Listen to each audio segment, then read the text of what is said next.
स्वामी जी गोड़ लगत है। जा परेशान रहो, बड़ा जल्दी अइलू हो।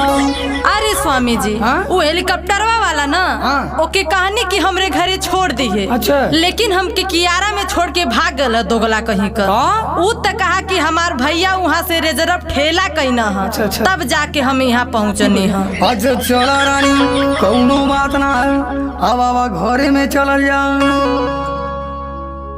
हिया और जाने मन ये कौन है? अजी ये हमारा बेटा है। क्या? हाँ। करे नैहर में तू कौनों से फसल रहली का? ए राजा तोहरे सिवा केहू के हम चहली का। अभी मोरे शादी के 6 महीना भइल ह।